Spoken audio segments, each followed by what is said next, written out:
So, have you ever considered how profoundly our digital lives, depend on these invisible locks and keys? On intricate, often unspoken codes that protect everything from our most private conversations to, well, the very integrity of global financial transactions. What if those foundational locks and keys, the ones we once considered unassailable, suddenly became vulnerable?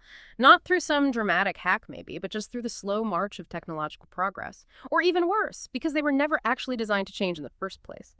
Today, we're diving deep into a concept that might sound pretty technical, but it's rapidly becoming one of the most critical discussions in cybersecurity. Cryptographic agility. At its core, it's about building our digital world with the innate ability to adapt, to seamlessly swap out security algorithms and protocols as threats evolve without everything just crumbling around us. Right. Our mission today is to truly unpack this. We're going to understand why cryptographic agility has transitioned from, well, a sort of niche technical idea to an absolute strategic imperative. For every organization, really large and small, it's about looking at the why it matters for every single layer of our digital infrastructure. I mean, from the tiniest IoT sensor communicating in your home all the way up to the largest cloud platforms. We'll explore the stark lessons history has taught us, how it serves as our primary defense against these existential threats like quantum computing. And we'll look at the concrete architectural blueprints and strategic frameworks necessary to build a truly resilient digital future. And for this deep dive, we've pulled together an incredible stack of sources, seriously. We're talking about seminal reports from NIST, foundational IETF guidelines, cutting-edge insights from tech giants like Google and IBM, and even sector-specific guidance from the financial industry. Consider this your shortcut to being genuinely well-informed on a topic that will, I think, redefine digital security for decades to come. Model 1. The foundational doctrine of cryptographic agility. From static to dynamic security. Okay, let's really dig into what cryptographic agility is. At its heart, it's a fundamental design philosophy. It's almost like building a house where you can easily swap out the entire locking system, doors, frames, the whole lot every few years. Not because they're broken, necessarily, but it's just because new, more secure technologies become available. That's what we're trying to achieve in the digital realm. The seamless and rapid replacement of cryptographic components, algorithms, protocols as underlying primitives with minimal friction. This isn't just about patching. It's about baked-in resilience and security in the face of constantly evolving vulnerabilities or new standards. Exactly. And the profound insight here is understanding what it isn't. For far too long, systems were built with what's known as hard coding. Imagine literally engraving a specific algorithm, say RSA or SHA-256, directly into the deepest layers of your application source code, or even worse, into your hardware firmware. When that algorithm inevitably has to change because it's broken or just outdated, it's not just an update, it's an archaeological excavation, a painstaking, incredibly costly effort to rewrite, audit, and redeploy everything. An agile system, by contrast, externalizes these cryptographic choices. They become modular components, configurable at a high level, sometimes even negotiable during a protocol handshake, like you mentioned with web browsers.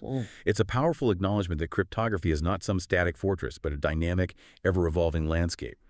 Today's robust algorithms are almost certainly tomorrow's vulnerabilities. You have to plan for that. Right. And NIST, the National Institute of Standards and Technology, a true bellwether in this space, has really evolved its thinking here, hasn't it? Initially, their view of agility was, well, narrower, almost like just picking a different brand of lock, like you said. But in the Cybersecurity White Paper 39, CSW P39, NIST essentially redefines cryptographic agility. They see it as a comprehensive systemic capability that must exist across all layers of an organization's infrastructure. We're talking protocols, applications, software, hardware, firmware, all of it. It's about achieving resilience while preserving both security and ongoing operations. That's key. This signifies a profound shift, moving from tactical one-off algorithm swaps to a continuous integrated strategic imperative that touches every single layer of your digital ecosystem. MINO 1.2, historical imperative. Lessons from past cryptographic transitions. Okay, let's turn to history for a moment, because it offers some stark, often really painful lessons about cryptographic permanence, or lack thereof. History isn't just littered with examples of algorithms that crumbled. It's practically a graveyard of cryptographic assumptions we held onto for too long. The profound insight here, I think, is that the unshakable part wasn't the algorithm itself, but our own belief in its permanence, a blind spot we've repeatedly encountered and paid dearly for. Take the data encryption standard, DES, for instance. It was a giant in its time, a highly influential symmetric algorithm introduced by NIST way back in 1977, but its 56-bit key length became terrifyingly vulnerable as computing power grew. I mean, it just exploded. By 1998, the EF's DES cracker publicly broke it in under 23 hours. Can you imagine the scramble, the sheer panic for organizations relying on it? And the subsequent transition to triple DES or 3DES, that was really just a stopgap measure. Even that later fell to the Suite 32 attack by 2016 and was ultimately deprecated. It just shows the cycle. And building on that, the SHA-1 hash function offers yet another sobering chapter in this history of transitions, doesn't it? SHA-1 became a powerful and, frankly, really painful lesson. It was once the gold standard for digital signatures, certificates, you name it. But then we saw it declared insecure back in 2005, at least against well-funded adversaries. NIST formally deprecated it in 2011. The truly startling insight here isn't just that SHA-1 failed mathematically, but that the human element, the organizational inertia, the sheer pain and cost of change, proved to be a far more persistent vulnerability than the mathematical flaw itself. Even after its weaknesses were widely known, the reluctance, the difficulty in implementing solutions caused prolonged exposure for countless systems. We just kicked the can down the road. Public collision attacks like the one Google and CWI did in 2017, where two completely different PDFs produced the exact same hash that just cemented its insecurity. This history really forces us to ask, how much of our security is silently compromised by our own organizational friction, by our inability to adapt quickly enough? That pain was absolutely widespread, and it dragged on for years. The migration away from these hard-coded algorithms wasn't a quick fix. It was a grueling, multi-year campaign. Just imagine having to audit and rewrite huge parts of your code, from digital certificates and how you verify software updates to database encryption, all because one algorithm, one piece of the puzzle, was compromised. It's a massive, frankly soul-crushing undertaking. And even after their weaknesses were undeniable, those backward compatibility and interoperability concerns with legacy systems, they forced the continued risky use of these algorithms for far, far too long. This history isn't just, interesting trivia. It's a critical lesson in risk management. It demonstrates very clearly that the true bottleneck in responding to a cryptographic failure, it's not the discovery of the vulnerability itself. It's our institutional and technical ability to respond. That's the real choke point. Cryptographic agility serves as a strategic defense against this very inertia. It offers a codified framework, a plan for continuous adaptation. The cost of inflexibility, as our sources clearly document time and again, is often far, far greater than the initial investment required to build in agility. Absolutely. And when you look at the estimated costs and timeframes for these transitions, DES requiring a decades-long, expensive overhaul, MD5 a painful migration, and SHA-1 a phased deprecation that took over a decade, it really underscores the profound long-term impact of not having agility. These weren't quick surgical strikes. They were drawn-out, costly battles that drained resources and, crucially, prolonged exposure to risk. Minor 1.3, the economics of inflexibility. Costs and consequences. So let's connect those painful historical lessons directly to, say, your organization's balance sheet, because the economics of inflexibility are truly eye-opening. A lack of agility translates directly into massive costs. We're talking about expensive, time-consuming, and inherently risky system overhauls every single time a major cryptographic vulnerability is disclosed. And for hardware-based crypto modules, or those embedded devices where the cryptography is literally etched into the silicon, a lack of agility can mean that a software update is simply impossible. It forces a full hardware replacement cycle that's incredibly capital-intensive, logistically complex, and agonizingly slow. You've hit on a crucial point, and it extends far beyond just the direct financial costs, though those are certainly significant. We're also talking about operational downtime during a crisis response, enduring security liabilities from weak algorithms that persist because of interoperability challenges, and a significant, often irreparable, loss of trust with clients, partners, and critical regulatory bodies. That trust is hard to win back. It can even lead to non-compliance with increasingly strict regulatory requirements, potentially shutting an organization out of critical markets entirely. This begs the question, for both you and me, really, given these non-financial costs, are organizations truly ready to quantify and, more importantly, accept that level of risk?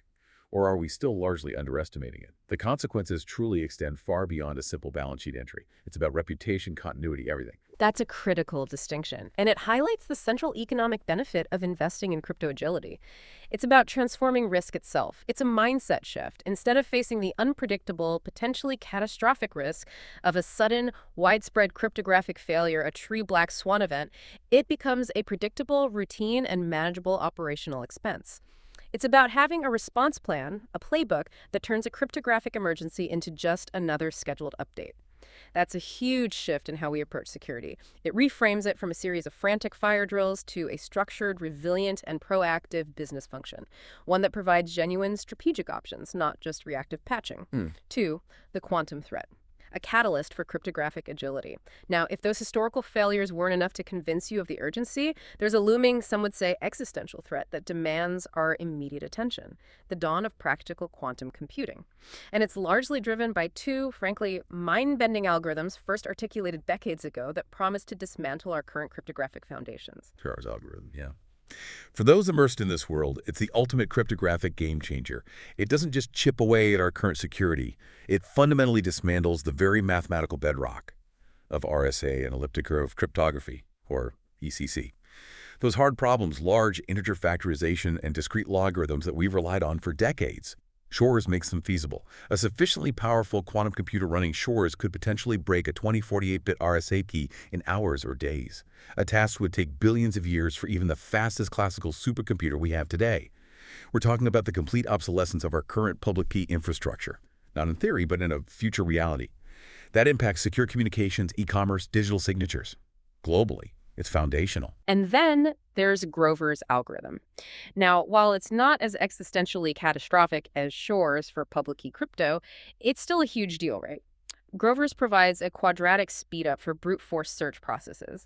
What that means in practical terms is it effectively halves the security strength of symmetric encryption schemes like AES, the Advanced Encryption Standard, and also cryptographic hash functions like SHA-256. So an AES 256 key, which we consider incredibly robust today, would only offer the equivalent of 128 bits of quantum security.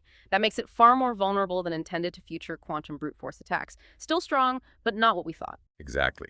This dual threat Shor's hitting public key, Grover's weakening symmetric key, means the quantum revolution isn't just a single event affecting one type of cryptography. It will have a systemic impact across all layers of the digital security stack. It hits everything.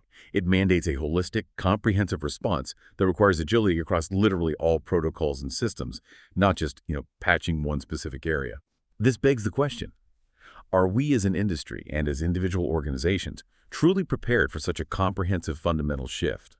Or are we still thinking in terms of isolated fixes? The implications are truly vast, and we need that agility to navigate it. Looking at how our sources frame this, it's undeniably clear. Shor's algorithm fundamentally breaks RSA and ECC by making integer factorization and discrete logarithms computationally feasible. Bang, gone. Grover's algorithm provides that quadratic speedup against brute force attacks, effectively having the strength of AES and SHA-256. Weakened. It's a clean sweep against our current standards, affecting both public key and symmetric key cryptography. It's really not a question of if, but when, these algorithms will become practically deployable on fault-tolerant quantum computers. Points 2.2, the Harvest Now Decrypt Later Threat Model, HNDL-SNDL.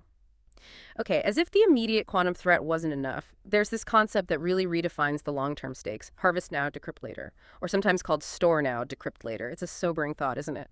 Imagine your most sensitive data, encrypted today and seemingly secure, being scooped up by sophisticated adversaries right now. They're not breaking it today, they're just archiving it, patiently waiting for that cryptographically relevant quantum computer, the CRQC, to arrive, knowing it will eventually unlock everything they've stored. This store now, decrypt later, or HNDL threat model fundamentally alters what a cryptographic vulnerability truly means. It extends its lifespan into an uncertain future. Right. The crucial element here is understanding the long-term confidentiality lifespan of certain data. Think about national security secrets, proprietary financial records, personal medical data, vital intellectual property. For this type of data, confidentiality might need to be maintained for decades, maybe 50 years or more. Even though the exact timeline for a CRQC is uncertain, estimates vary, maybe 10, 15, 20 years. Some experts anticipate its emergence within the next couple of decades. This fundamentally shifts the risk calculus. It means that data encrypted today, with classical algorithms vulnerable to Shor's, becomes a future-facing liability. It can be exploited years, even decades, after its creation. The HNDL threat demands an immediate and proactive post-quantum cryptography, or PQC, migration plan to mitigate this long-term risk. And that plan simply must be founded on cryptographic agility to provide the necessary flexibility for that migration. Otherwise, we're just building future vulnerabilities into our present systems, locking ourselves into another problem down the line. So this isn't just a redefinition. It's a terrifying expansion of what vulnerability truly means. It's not merely about what can be broken today, but what could be compromised years from now. But isn't there a risk here that by focusing so heavily on this future quantum threat, we might inadvertently neglect more immediate classical vulnerabilities, the ones that are still very much active today and causing real damage? It seems like a difficult balancing act. 2.3 Melvin, the urgency of post-quantum cryptography, PQC migration, and the role of crypto agility. Okay, so post-quantum cryptography, PQC, is clearly our viable path forward against the quantum threat. But I've heard there are significant practical hurdles to implementing these new algorithms. They're not just simple plug-and-play swaps, are they? What are the biggest characteristics that make them challenging to integrate into our existing infrastructure? It sounds complex. That's precisely where the theoretical meets the practical. And no, it's definitely not a simple plug-and-play solution. These new quantum-safe algorithms often have fundamentally different characteristics from their classical counterparts. They can be computationally heavier, for one. They often require larger key sizes, longer signatures, and produce larger ciphertexts. What this translates to on the ground is potential strain on existing network bandwidth, slower transmissions, and a significant impact on constrained environments like our tiny IoT devices or embedded systems. These things were simply not designed for such computational and storage demands. It forces a fundamental reevaluation of system design, wouldn't you say? It's not just a software update. Absolutely. And that performance penalty is where the rubber meets the road, especially for those constrained environments. It feels like a genuine trade-off we have to make, security versus performance. It is. And the NIST-PQC standardization process itself vividly highlights this inherent need for agility. This process has been an incredibly rigorous multi-year effort, and during the public review period, some promising candidate algorithms turned out to be flawed, sometimes seriously, and were discarded. Without cryptographic agility, dealing with such failures would imply extensive, costly redesigns for every single system that adopted those flawed candidates early on. A nightmare scenario. With an agile posture, it's just, well, a routine part of system evolution, a planned contingency. You swap it out. This relative immaturity of the new algorithms and the ongoing standardization process mean that organizations must have the capability to seamlessly switch between different PQC candidates in the future. Say, from Crystals to Lithium to Falcon for signatures, or maybe Kyber to something else later on, just in case one is compromised or another proves much more efficient or secure. This continuous need for adaptation elevates cryptographic agility from just good practice to an essential strategic necessity. We simply cannot afford to get locked in again like we did with DES or SHA-1. That's why it's no longer just like a good idea, but really a must-have capability, right? Agility means you can swap out a core cryptographic component if a flaw is discovered, or a better algorithm emerges without the sky falling in, without a catastrophic overhaul. It's about building in that resilience from the ground up so that these inevitable shifts become manageable updates rather than existential crises for the business. Newman 3, architectural and implementation blueprints for agility. So how do we actually build this agility into our systems? Where does it start? It seems like it starts at the foundational level with network protocols. Think about your web browser connecting to a secure website. When they connect, they don't just assume a certain algorithm, do they? Instead, they have this rapid, often invisible negotiation, a handshake. They agree on the best cipher suite, which is a specific combination of algorithms for key exchange, encryption, and hashing. This negotiation process has allowed browsers to gradually drop support for weak algorithms like RC4 and 3DES over time without breaking the web entirely. It's a prime example of protocol layer agility in action, and frankly, kind of a silent hero of the internet keeping things running securely. Absolutely. And the IETF, through RFC 7696 from 2015, has formalized this approach. They provide detailed guidelines for protocol designers to ensure cryptographic agility is baked in. This RFC emphasizes that protocols must include clear algorithm identifiers so you know what you're negotiating. And they must have robust mechanisms to migrate from one mandatory to implement, or MTI, suite to another as algorithms inevitably age or get broken. A critical point here is that the RFC also warns against the difficulty of deprecating flawed algorithms. We saw that with SHA-1. It recommends that implementers be incentivized to disable weak ones and stresses integrity-protected negotiations to prevent those nasty downgrade attacks. This represents an architectural shift from a version protocol, where a whole new version is required for any crypto change, to a configurable protocol. That's a pivotal step for a quantum-safe future, enabling smooth, phased transitions rather than big, disruptive upgrades. 3.2 Software and application agility, the criticality of APIs and modular libraries. Okay, so moving up the stack to software and applications, the key here seems to be abstraction, right? Think of it like a universal remote for your crypto. The application doesn't need to know the intricate details of how encryption happens, just that it needs encryption.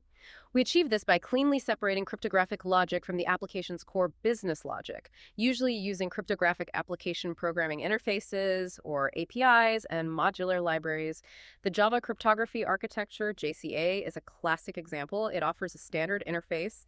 It allows developers to simply say, I need to encrypt this data, and the underlying system handles which specific algorithm to use based on configuration. If you need to change the algorithm later, maybe move from AES-CBC to AES-GCM, or eventually to a PQC algorithm, you just update a config file or a library dependency, not the underlying application code itself. That's incredibly powerful for maintainability. It is powerful, but flexibility isn't without its significant risks.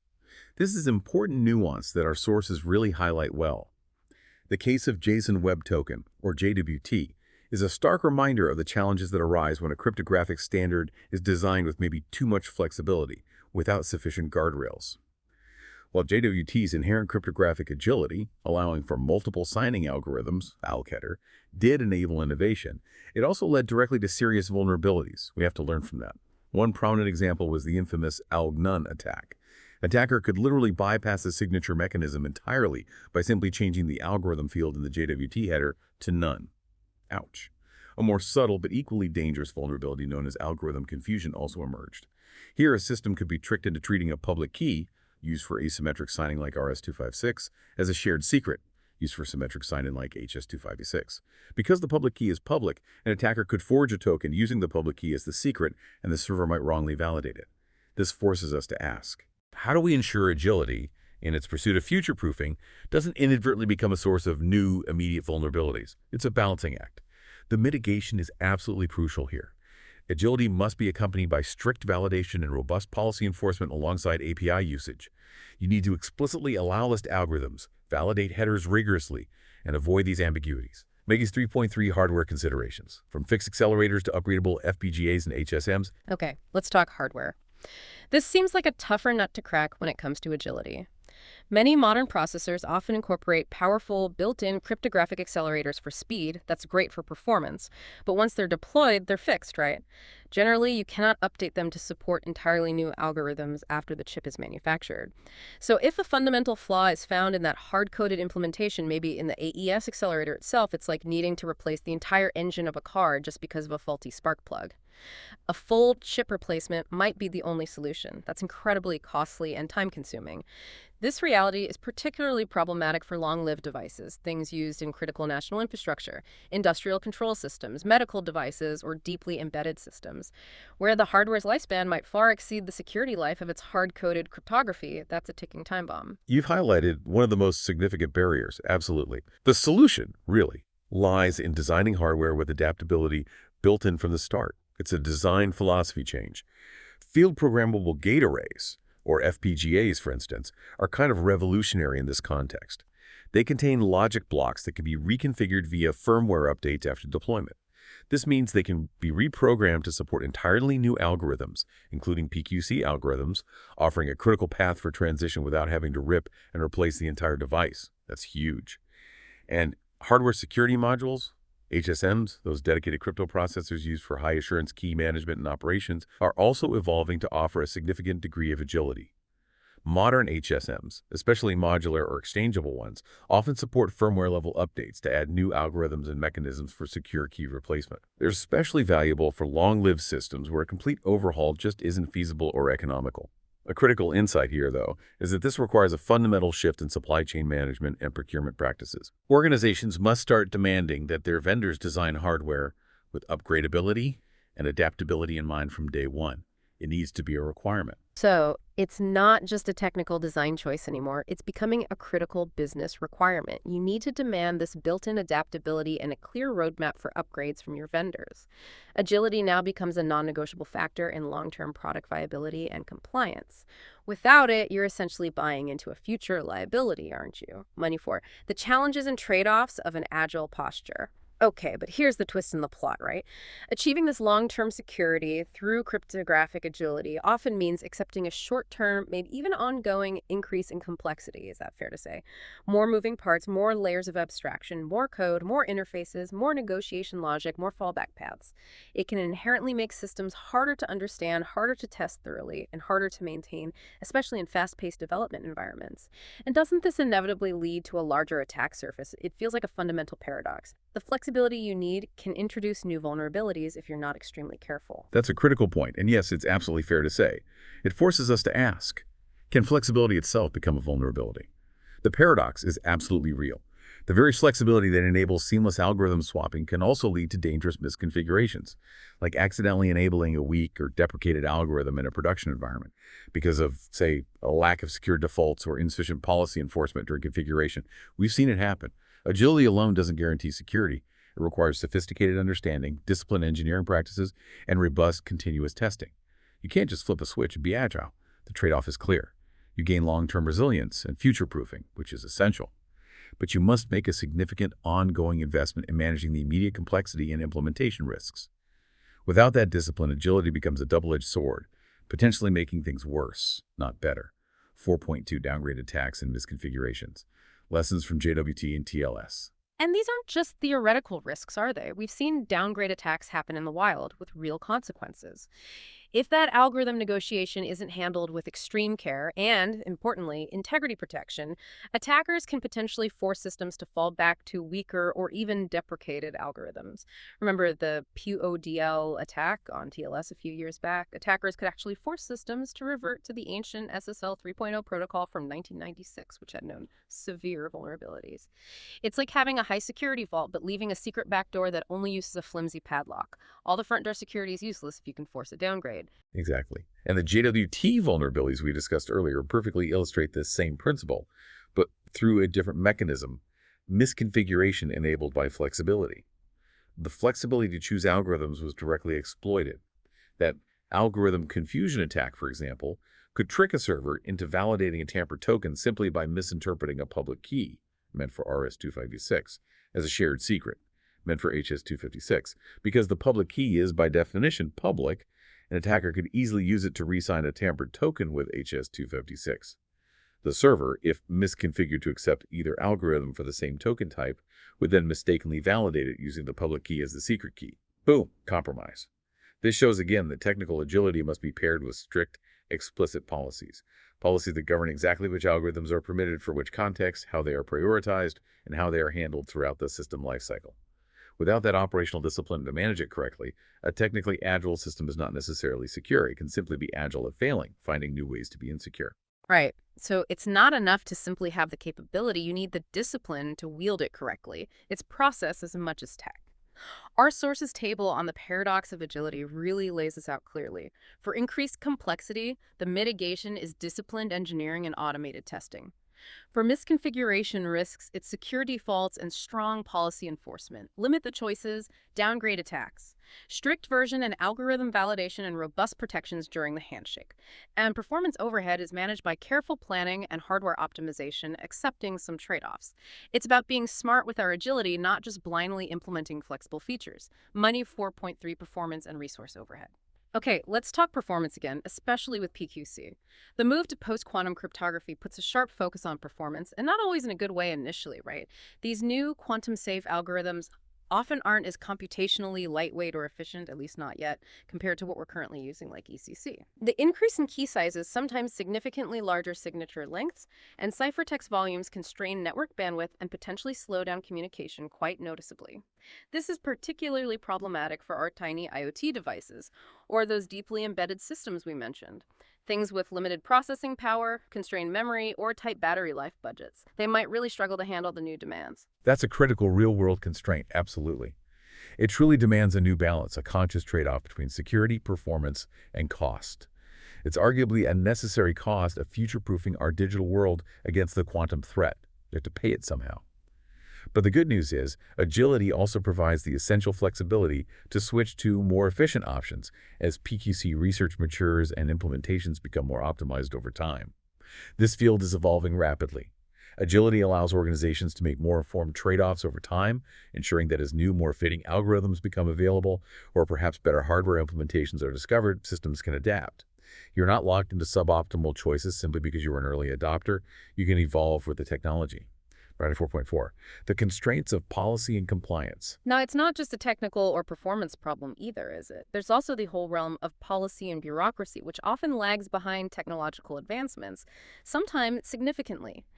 Even if your system is technically agile, ready to swap in a new algorithm, things like government regulations, industry standards like FIPS certifications, or even lengthy internal certification processes can actually slow down or even stop you from deploying newer or experimental algorithms, even if they're demonstrably more secure. This creates significant friction even when the technical capability exists and the threat is clear. It can be frustrating. You've hit on a fascinating tension point there, and it's a constantly moving target.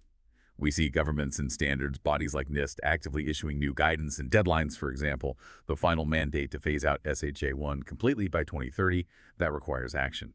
This inherent tension between technical capability and regulatory frameworks highlights a profound need for greater collaboration and consistent communication between these groups, the tech implementers and the policymakers. The most effective crypto-agile strategy won't just react to regulations. It will try to anticipate, align with, maybe even proactively influence these regulatory roadmaps. The goal is to ensure that technical capability and policy requirements evolve more in tandem, minimizing that friction and maximizing our collective security posture. 5. Strategic frameworks for organizational readiness. So, given all these challenges and the clear need, how do organizations actually get ready for this quantum-threatened, constantly evolving crypto future? NIST, once again, provides a fantastic blueprint. Their CSWP 39 white paper we mentioned earlier. It's not just a technical document, right? It outlines a comprehensive strategic plan for managing cryptographic risks. It emphasizes strong governance and, crucially, building a complete cryptographic asset inventory. You got to know what you have. It also details specific architectural considerations for both protocols and applications, providing a really holistic roadmap. Absolutely. And a core part of that NIST guidance, which I find particularly insightful and practical, is the emphasis on a crypto agility maturity model. This is a progressive framework. It helps organizations assess their current readiness, moving through distinct levels. What's compelling here is that it's not merely technical guidance. It's a blueprint for organizational transformation, really changing how you operate, moving from a not possible state where algorithms are deeply hard-coded level 0 all the way up to a sophisticated state level 4, where a continuous, automated, and policy-driven agile posture is maintained. This fundamentally shifts an organization from a reactive stance to a truly proactive security culture. It institutionalizes agility as a continuous, measurable business process, moving it far beyond the scope of a one-off project or a fire drill. It encourages a culture that views security, especially cryptographic security, as an ongoing dynamic process, not some static achievement you check off a list. Right. And key performance indicators, KPIs, are crucial here, aren't they? They're a critical part of this maturity model. They enable organizations to actually measure progress. Everything from cryptographic inventory completeness, do you actually know what crypto you're using and where, to metrics like time to mitigate a cryptographic vulnerability. How fast can you react? It makes the process measurable, which is absolutely essential for any business process that aims to improve and mature over time. What gets measured gets managed. 5.2. The IETF's contribution to protocol agility, RFC sub 7696, and the IETF, again, steps in with RFC 7696, providing incredibly detailed guidelines for baking agility into the very foundational protocols of the internet itself, the nuts and bolts. Acknowledging that perhaps past attempts at agility weren't always as successful as hoped, this RFC outlines clear principles to ensure future protocols are inherently more resilient from the get-go. These include things like explicit algorithm identifiers, a carefully chosen set of diverse mandatory to implement MTI algorithms to ensure baseline interoperability, and finding that crucial balance between complexity and security. Not too simple, not too complex. Exactly. What's particularly powerful about this RFC, I think, is that it provides a repeatable, codified process for building agility into the very fabric of our digital communications. It offers formal guidance for handling algorithm deprecation, that tricky process we keep coming to. It acknowledges the inherent difficulty of this process and even suggests things like visual warnings in browsers or tools to incentivize users and admins to transition away from weak algorithms. Nudging behavior. It effectively shows how a best practice can be formalized, standardized, to ensure future protocols are inherently more adaptable and resilient from their inception, rather than hoping for ad hoc solutions or painful migrations later on. This represents a proactive and strategic approach to long-term digital security baked into the standards themselves. 5.3 Hybrid cryptography as a transitional bridge. Okay, let's talk about a practical strategy that's emerging for this quantum transition, hybrid cryptography. It sounds like having your cake and eating it too, in a sense. Combining a traditional classical algorithm like RSA or ECC that we trust today with a new post-quantum algorithm like MLKM or dilithium to create a dual or hybrid security layer. Is that the basic idea, like a belt and suspenders approach? That's a good analogy, yeah. Belt and suspenders. This approach is designed primarily to mitigate the risk of a future quantum attack breaking the classical part, while simultaneously retaining the comfort and well-understood security of today's classical algorithms, which have been rigorously battle-tested for decades against classical attacks. You get protection against both worlds. Hybrid certificates, for example, which might contain both an RSA key and a dilithium key, allow for a far more manageable migration path, especially for complex systems with multiple interdependent components that simply cannot be updated simultaneously. It lets you transition piece by piece. However, this approach also sparked significant debate early on, and maybe still does to some extent. Some agencies and experts were initially reluctant, raising valid concerns about increased complexity. Now you have two sets of key signatures to manage: potential performance overhead, bigger certificates, potentially slower handshakes, and maybe even the risk of delaying a full PQC transition by providing a comfortable halfway house. This really makes us consider, how do we strategically balance these undeniable trade-offs? It's not a perfect solution, is it? Can we truly navigate this tension effectively without getting stuck in an interim state indefinitely? Absolutely. It's not a straight line, is it? There's tension, there's legitimate debate over the optimal path forward, and valid concerns on all sides. But this is precisely where agility becomes the foundational capability, I think. It lets organizations choose to use hybrid approaches or not, or to use them for a limited time. It lets you navigate these interim steps and strategic choices without getting locked into a single, potentially flawed path. It allows for a gradual, controlled transition that significantly reduces technical and operational disruptions. Agility gives you the option to pivot. If hybrid proves too complex, or if a pure PQC solution matures faster, you can switch. You're not stuck. 5.4, building a robust crypto inventory and governance framework.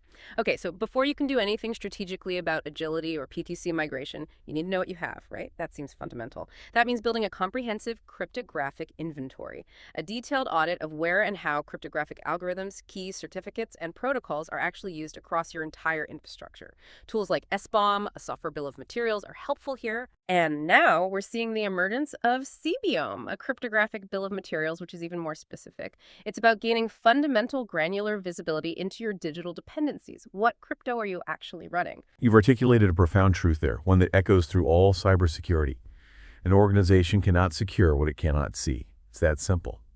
Creating this inventory is the critical, non-negotiable first step. It provides that essential visibility. It allows you to accurately assess risk. Where are your biggest vulnerabilities? Where is that SHA-1 still lurking? Where do you need PQC first?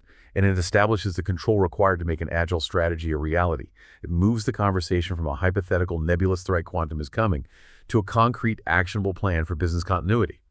Without this baseline inventory, any agility efforts are essentially built on sand. You're flying blind. And then, crucially, once you have that inventory, you need a governance framework around it. It can't just be a spreadsheet that sits there. A successful governance framework embeds agility directly into cybersecurity policies. It automates key and certificate management wherever possible, taking humans out of the loop for routine tasks. And it establishes clear metrics, those KPIs we talked about, to measure progress and ensure accountability.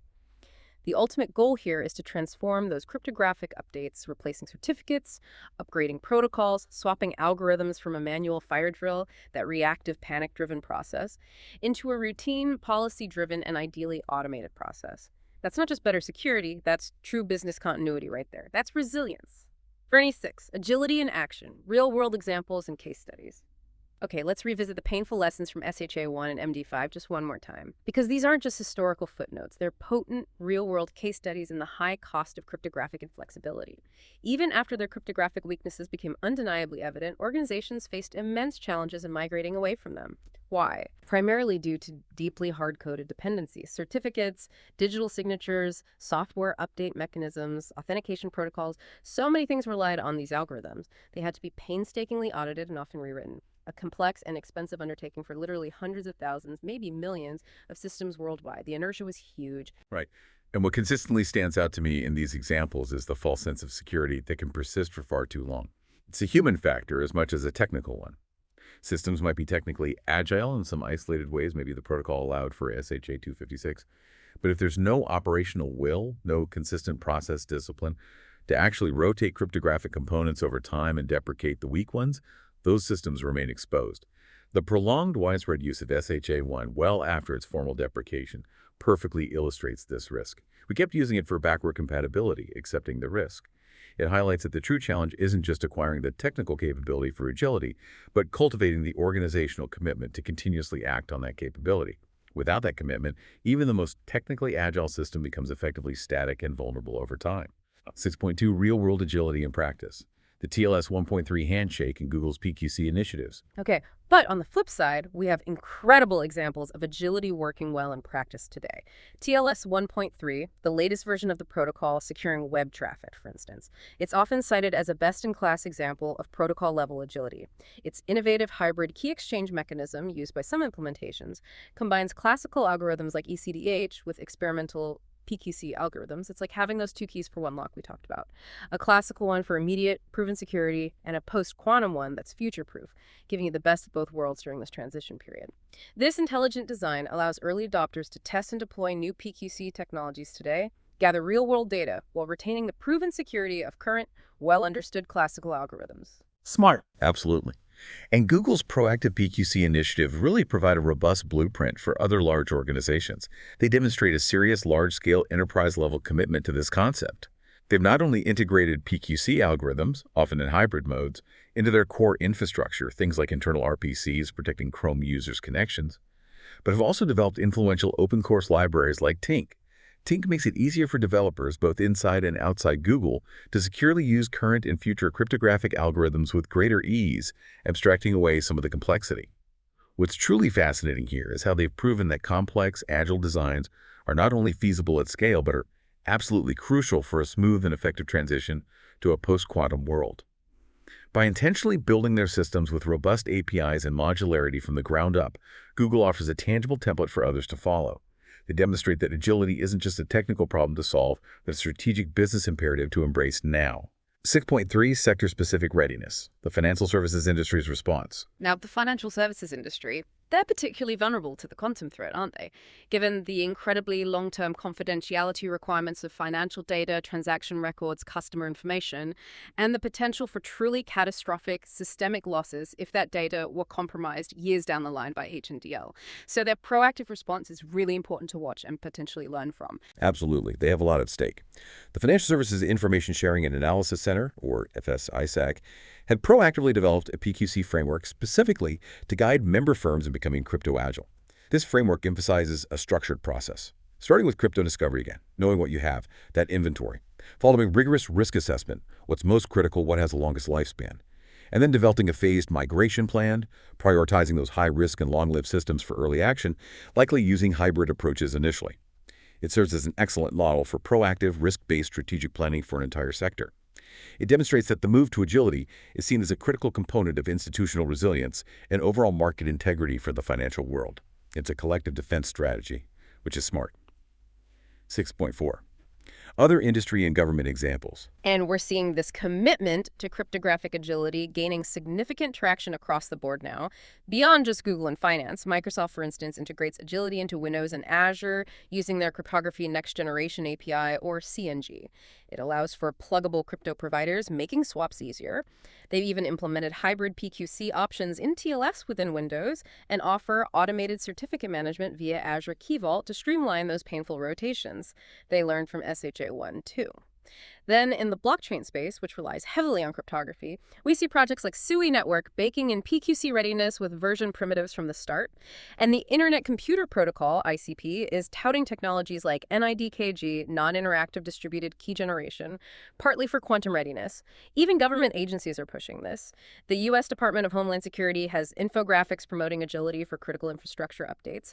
And the Centers for Medicare and Medicaid Services, CMS, has outlined requirements for modern crypto, inventories, and efficient change management processes.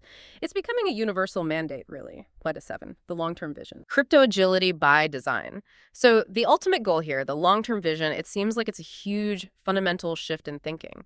Moving away from constantly putting out fires, that reactive security model which responds to each new vulnerability with costly, complex patches after the fact, to building systems that are inherently resilient right from the start. We're talking about crypto agility by design as a core principle, standing right alongside established ideas like security by design and privacy by design. It's about being proactive, building adaptability in from day one, not perpetually reactive. That's precisely the vision, and it leads to a different definition of success. A crypto-agile organization isn't one that never experiences a cryptographic failure or needs to transition algorithms. That's unrealistic.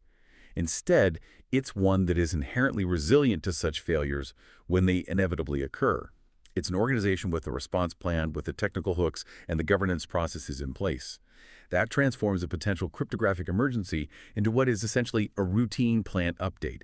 Maybe still urgent, but manageable, not catastrophic. This prompts a crucial question for all leaders, I think. How do we truly foster a culture that sees cryptographic updates not as a crisis to be dreaded, but as a routine, manageable part of doing business in the digital age? It's about building a continuous dynamic process rather than simply hoping to achieve some static, perfect security state that never really exists. 7.2, the future of digital security and trust in a post-quantum world. Right. And looking forward, the future of digital security seems to be one of constant, maybe even accelerating evolution. As computing power continues to grow exponentially, both classical and quantum and new cryptanalytic techniques inevitably emerge. The need for cryptographic transitions won't be a once-in-a-generation event like SHA-1 felt like. It will be a constant companion, a regular part of the life cycle.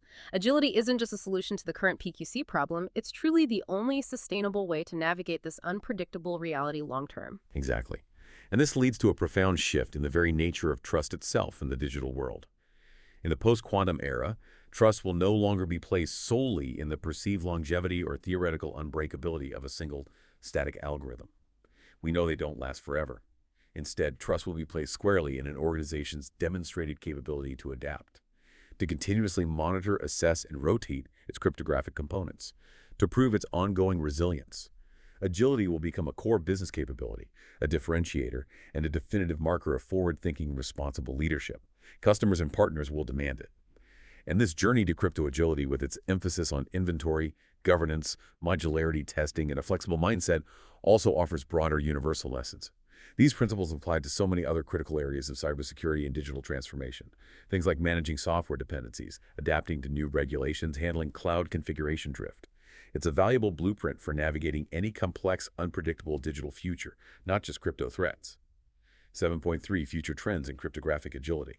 And looking even further ahead, the trends in this space are genuinely exciting. It feels like we're just scratching the surface. We're talking about the potential for AI integration, maybe machine learning models used for advanced threat prediction, spotting weaknesses before they're widely known, or even helping automate cryptographic swaps, adapting systems almost in real time.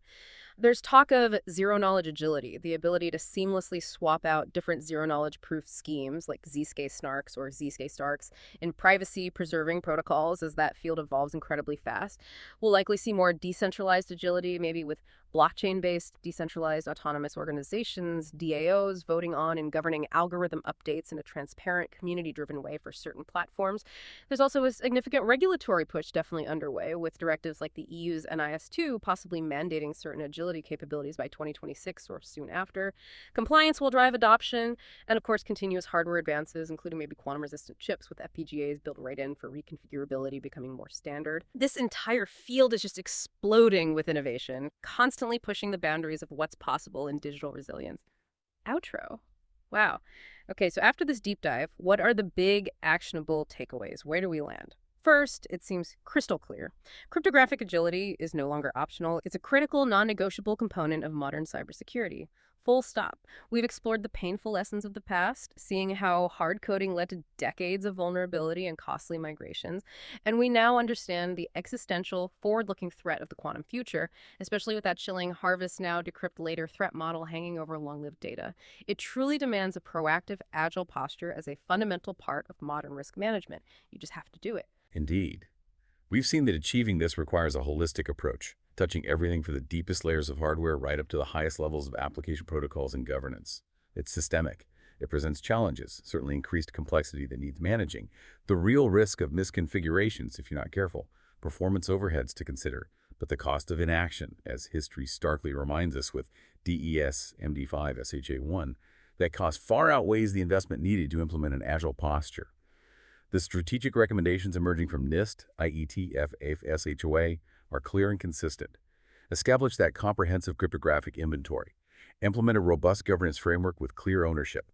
Prioritize your high-risk, long-lived assets for action first. Embrace hybrid cryptography as a pragmatic bridge to a quantum-safe future where appropriate. Build agility by design into all new systems and demand it from vendors. And crucially, foster an organizational culture where cryptographic updates are seen as routine evolution, not recurring crises. That cultural shift might be the hardest part. Absolutely. These aren't just technical recommendations. They're strategic imperatives for organizational readiness and, frankly, long-term survival in the digital landscape. You need to start with crypto discovery, find out what you have, build a robust governance framework around it, prioritize what's most at risk to that harvest now, decrypt later threat. Use hybrid solutions as a smart, pragmatic bridge if it makes sense for your transition. Demand agility by design from everyone, your vendors, your internal teams, your developers. Make it non-negotiable. And most crucially, foster that culture where cryptographic updates are seen as routine business as usual, not a five-alarm fire. That's how you build long-term trust and true digital resilience. And this raises, I think, an important final question for you, our listener, to ponder. As trust fundamentally shifts away from static algorithms towards demonstrated adaptability, what systems in your own world or within your organization might be silently accumulating future liabilities right now, simply because they lack this vital agility? Where are those ticking time bombs? The journey to crypto agility is, in many ways, a microcosm of a much larger strategic challenge we all face: building deep intrinsic resilience in an increasingly complex, dynamic, and unpredictable digital world. It's about recognizing that in the quantum era, and indeed for all future cryptographic transitions that will inevitably come, agility isn't just an option, it's absolute survival.